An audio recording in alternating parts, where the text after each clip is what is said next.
The Backrooms. You've been here before. Level 208. Rooftop Run. Survival difficulty. Class 3. Unsafe, unsecure, low entity count. Image caption. A clear view of the infinite plane of buildings seen from the window of a building close to the center of this level. Description. Level 208 resembles an infinite city, one of a greater density than most other city levels. The buildings themselves are rather tall, being no less than 7 stories in height, with buildings at the level's epicenter being the largest. The buildings themselves are extremely reminiscent of buildings from USA cityscapes, particularly that of the Manhattan area of New York City. Footnote. Despite this fact, logos or text on the side of buildings can display languages from across all parts of the globe. End footnote. These structures are, much like their real-world counterparts, built out of firmly cemented concrete, brick, and glass, with clearly defined floors on every story. Despite level 208 being an infinite level, it does have a distinct quote-unquote middle area, where all arriving wanderers enter. The central area, in contrast to the less built-up cityscape, has extremely dense and packed-together buildings that reach the heights of traditional skyscrapers. The roads, of what little exist, begin to thin when getting closer to the exact center of level 208, gradually shrinking to the point of non-existence between the tallest buildings. This causes skyscrapers to push and wrestle against each other, causing structural damage. Image caption. A smaller sample of the countless buildings in level 208. While level 208 lacks non-Euclidean structures and real-world landmarks found in the front rooms, level 208's geography is exceptionally similar to level 11, the Endless City. This belief led people to believe that, upon its initial discovery, level 208 was instead just level 11 itself. However, key differences between level 208 and level 11 were discovered, which allowed the Meg to recognize the differences between the two cityscapes. Image caption. Another image of level 208, pictured with a singular rooftop and a single-access stairway that leads inside of it. While level 208 may initially seem like a fully traversable city, the only accessible areas of the level are the rooftops of each of the buildings, as well as a few floors in said buildings. The rooftops themselves, depending on the overall uses the building itself would usually fulfill in a real city, are extremely detailed and lived in, possessing numerous details such as air vents, roof access for elevators, and stairs, pipes, wires, satellites, aerials, litter, and in some rare cases, even small water towers or solar panels. While none of these items show outright abandonment, items such as the elevators, satellites, and solar panels are permanently deactivated unless rigged up to outside power sources. Tests also show that connecting the electrical appliances to the piping and wiring also does not provide any results due to them carrying no fluid, gas, or electricity. However, it is possible to hook the pipes and wiring to one's own gas or electricity supply if one has the equipment to. Image caption. A wide shot of hundreds of buildings. As with cities in the front rooms, the rooftops are all at varying heights, often meaning individuals will need to use fire escapes or climb window ledges to successfully traverse from building to building, which, as one would expect, requires a level of agility to be able to properly accomplish. This is especially true when needing to cross from buildings on one street to a building on another, at which point careful planning must be enacted when determining when, how, or even if to jump in the first place. Image caption. The sparse furnishings that buildings in level 208 may look like on the inside. Alternatively, travel through level 108 can be achieved through the various indoor spaces that exist within each and every building. These spaces can be accessed extremely easily, either by using stair access found on every single rooftop, or through windows on fire escape staircases. Each of these buildings are very sparsely decorated. Footnote, specifically on their upper floors, as the lower floors follow different design styles, end footnote, usually having no more than basic and essential furniture for the type of building therefore. Examples include empty bed frames and desks for bedrooms, kitchen counters lacking actual appliances, office cubicles without equipment, and multi-story car parks without any vehicles. Image caption: a display of the lack of decoration that the lower floors of level 208 showcase.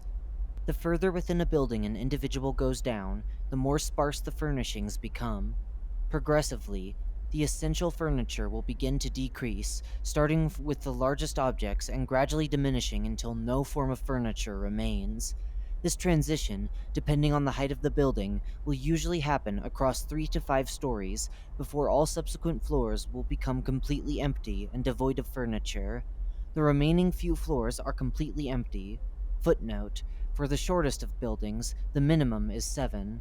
However, this number can increase exponentially, depending on the height of the building and the amount of floors it takes for the furniture to disappear completely. End footnote. And will begin to show signs of no-clippable geometry, such as being able to no-clip through the walls and floor. Footnote, though the latter is more likely to occur on accident. End footnote. As well as a lack of any interior walls. Eventually, all geometry inside of the floors towards the final 3 floors will lose any form of Euclidean malleability, and those that descend to the lowermost floors will phase through the floors until reaching the bottom. Footnote: elaborated further on in this article. End footnote. These buildings are oftentimes connected together via doors, allowing for an easier alternative to traversing this level than the rooftops. However, not only are these doors rather sparse and do not connect every building to each other, but the differing heights of each building means that these doors can potentially open to the more environmentally dangerous floors of other buildings, which can, and has, on prior occasion, caused people to immediately fall and clip into the floor when phasing through from one building to another. Image caption: the thin streets of level 208. Although a lot sparser than the buildings, level 208's roads are a constant, existing throughout all of the level. These roads, unlike in actual cities, never have more than 2 total lanes, only allowing for 1 lane of traffic in either direction. However, the lack of vehicles on these streets means that the lack of space for traffic is not an issue to any hypothetical commute. The roads, in addition to the lack of cars, are completely bare of any decorations, people, markings, or even commercial items along the sidewalk, like phone booths. The only exception to this are post boxes, footnote, which, despite the level overall taking a more American design of its city, are designed to resemble the British post box, end footnote, traffic lights, occasional signs, electrical maintenance boxes, and occasional bus stops. As to be expected, falling off of the sides of buildings or falling from missed jumps during traversal are a common and unfortunately likely occurrence. Much like the lowermost floors of the buildings, the streets, as well as all its furnishings, are all made of no clippable matter, meaning, should one be unlucky enough to, those who fall off of buildings will fall directly through the floor instead of colliding against it. Whilst this may be seen as a savior from death, no individual who has fallen off of the side of these structures has returned from the ordeal. It is unknown if individuals who fall die regardless, end up somewhere else in the backrooms, or just enter a different section of this level entirely. All attempts to figure out and confirm or deny any theories have not been successful, and it is heavily encouraged that people do not attempt to find out. Image caption: a capture of the very center of level 208. Level 208, whilst infinite, does contain a center which is approximately 20 to 30 buildings wide from end to end, and is a square area where the buildings begin to become taller, as well as more packed together. The height of the buildings stretches from the previous minimum of 7 stories to a new minimum of at least 17. These buildings are mostly of the same design to the shorter townhouses and brick structures that are common in the rest of the level, just stretched to realistically impractical heights. However, modern glass skyscrapers begin to become more common and apparent within this middle area. These buildings, unlike the brick and concrete ones, are not built to heights not seen in reality, and take on a more standard and conventional appearance. Image caption: a tighter clump of easily traversable rooftops and balconies that begin to build towards the center area of level 208. The following standard quote-unquote blocks begin to dwindle the closer one gets to the epicenter, with buildings occasionally having nothing more than small alleyways of pavement to connect the spaces between them. However, usually the buildings will be paired up directly against one another. The buildings right in the middle of this level, which is only constituted of 10 or so structures, are packed together so tightly to the point that the buildings are believed to be pushing against each other. The buildings in the direct epicenter have been measured with spirit levels to be slightly uneven to the ground, more so than the other structures usually are. As well as this, these structures display chipped paint on the exteriors, cracked windows, broken brickwork, and other slight signs of stress on each of their walls. This condensing of buildings also condenses the roads themselves, which begin to thin into single lane roads, before then shifting into becoming either entirely tarmac or pavement. The condensing of the buildings, as well as the thinning of the streets, would, at least without the presence of entities, footnote, which are described in detail further on in this article, and footnote, create an easier method of traversal as it removes the need to jump between streets or small gaps between buildings and risking demise in the process. However, as mentioned above, entities in level 208 complicate this seemingly easy method of traversal. Bases, outposts, and communities. While initially seeming livable, especially due to the sparse decoration in the upper floors of the buildings containing survival supplies, there are no bases, outposts, or communities in this level due to its entities, though groups have tried in the past, such as the Masked Maidens, Meg, UEC, and even the FTB. All groups have ultimately failed to set up permanent habitation due to this level's entities. The Runners. Whilst containing a smattering of the more quote-unquote usual entities, such as clumps, hounds, facelings, skin stealers, as well as wretches, level 208 is also home to an entirely unique entity that is only exclusive to level 208. Footnote, with the exception of levels that are able to replicate or house entities, such as level 82, Self-Automated Trade, level 158, Onslaught Station, and level 998.2, Fight Club, end footnote, known as the Runners. The Runners are, as was described prior, the native entity that inhabits level 208.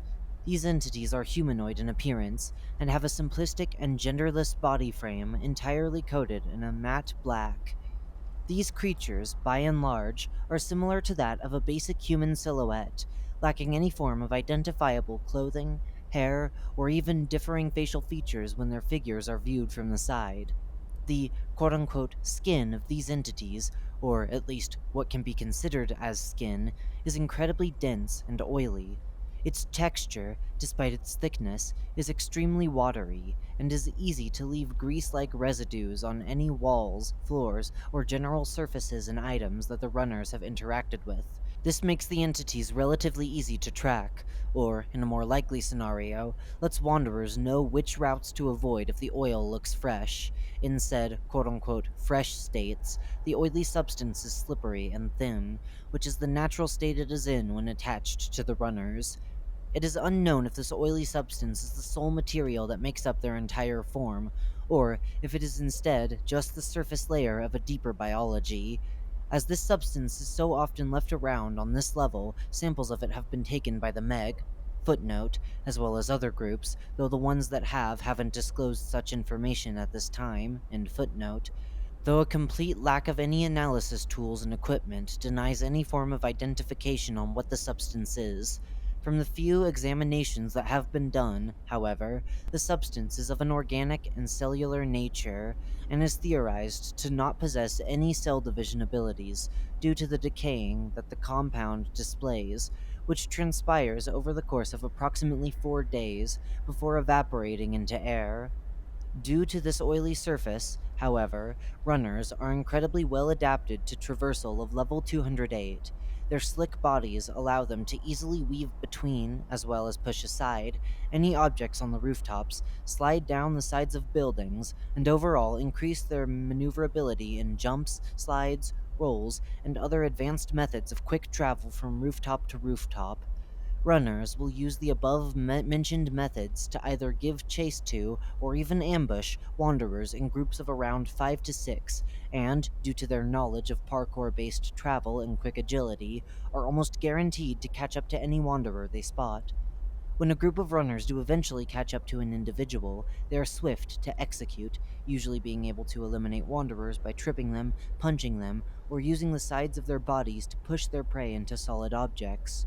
Usually, especially if their target is in motion, these singular attacks done by the entities are fatal, whether they be because of blunt force trauma, or hitting one's head on something sharp or hard, or even being knocked off of a building entirely. From survivor accounts, footnote, mainly those that travel in groups that had members be killed by the runners, end footnote, knocking individuals off of rooftops is the most preferred way of elimination that the runners indulge in, and if their target is not killed in this fashion, then the entities are frequently witnessed tossing bodies off of the edge of rooftops regardless. For this reason, it is believed that runners hunt exclusively for sport, and, as such, should be especially avoided, more so than the more common entities found in level 208, due to the fact that distractions with other food, or indeed any distractions at all, will prove fruitless due to the motivations of the entities. Should one be pursued by a runner, the best option is to evade the creature until an exit to the level is found. Runners, despite attempts, cannot be stopped, killed, or tamed, with the best method of evasion being to take complex and tricky routes across the rooftops and building interiors to confuse or even lose the runner's scent.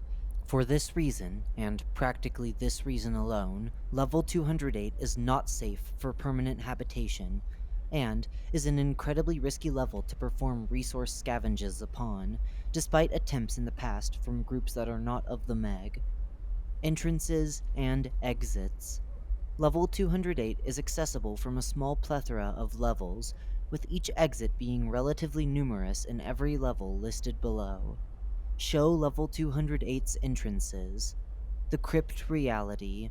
Level 208 is accessible from the Crypt Reality via accessing the rooftop of any factory within one of the 15 abandoned cities, specifically the one most to the north of the singular continent within the Crypt Reality itself.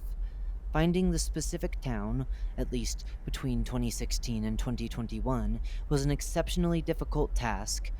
However, within the last year, Meg's Base Robotic has set up yellow markers on most main road entrances to this city to address individuals of the entrances in this level. Level 90, Newly Renovated Home.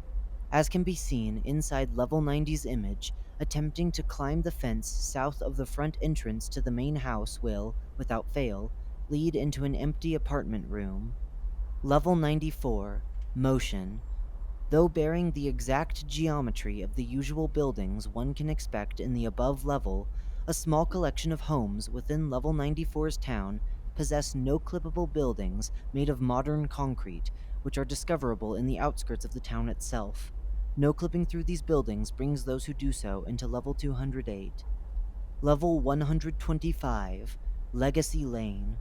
Within the coastal village of Costa Grande, the constructed buildings that reflect in the water can reflect the view of a tall brick townhouse instead of the building itself. Going into the water when this occurs will trigger the entrance to this level.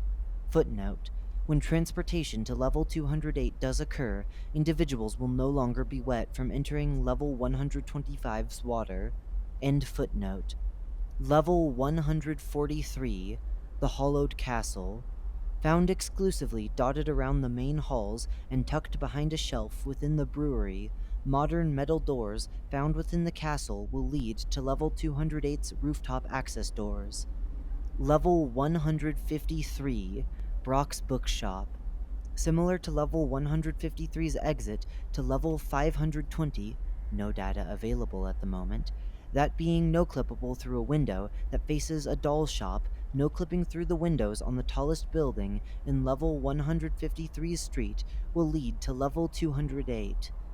Level 163, The Call of the Void. Attempting to break or otherwise go through any of the windows on the main building within Level 163 will lead to Level 208. To most, doing such a thing may seem like an impossible task. However, this method has proved possible via dangling oneself off of the roof and attempting to kick or open the windows on the main building. Level 166, 130 Sinkhole Street. Although all homes on the inside of level 166 contain basic construction materials like stucco, mortar, plaster, and concrete, footnote, that is, with the exception of level 104, the edge of the world, level 104's exit, which contains a functional TV, end footnote, a few of level 166's homes will contain the interiors of empty apartments, offices, or even car parks. Entering these doors will seamlessly transition oneself into a building with the corresponding interior. Level 167, America's favorite pastime. In more recent years, Level 208 has steadily become an increasing exit to Level 167's usual method of exit. Should one walk away from the stadium and down the streets far enough, they have a high chance of arriving at this level, as well as the others listed. Level 186, the Infinite Valley. Located near the town of Butteridge, a buried skyscraper can be found on the road between Becksville and Butteridge. Climbing the 3 stories that are visible on the surface and reaching the rooftop will bring one to this level. Level 200. Home.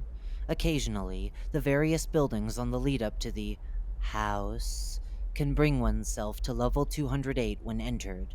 This, so far, has been one of the easiest ways to escape from level 200, and is what has allowed various groups to understand more about the level. Level 230, the Port of Misgivings. Within the trading sector, should anyone be able to find their way onto the rooftops of any of the shops, footnote, usually this can be done by either climbing up the sides of the buildings or by finding rooftop access outside of customer areas, end footnote, they will be instantly transported onto one of level 208's rooftops instead. Level 399, Safe Passage. Though doing so is not recommended, attempting to no-clip or pass through level 399's coach door can lead to, as well as a few other levels listed in level 399's main article, level 208. Level 486, Irradiated Mining Town. Although level 486's buildings are that of Russian buildings from a mining town, entire brick townhouses or even skyscrapers can periodically appear for anywhere between a few seconds to an hour. Entering these buildings, regardless of the way it is done, will always lead one to level 208's rooftops. Level 995, Reality-Aligned Houses.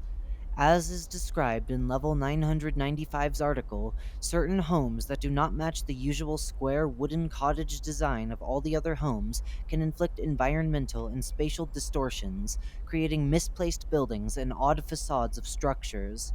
Should one of these happen to resemble a skyscraper, going near and attempting to interact with it will trigger transportation to level 208. Exits. Level 208's exits, at least for the ones that have been discovered, are all located within certain anomalously designed rooms, recognizably obscure doors, or rooms of a certain layout that can lead to other levels. Certain patterns have been documented between what rooms/doors lead to what levels, which are listed below. Show Level 208's exits. Long hallways. Level 287, Glitched Halls. Level 356, Twisted Halls. Multi-story car parks. Level 35, an abandoned car park. Cluttered rooms. Level 70, Freud Town. Level 102, Mall or No Mall. Large empty rooms. Level 71, Void Basement. Level 108, Spire Complex. Level 175, Monochrome Madness. Small isolated rooms. Level 145, Perpetual Isolation.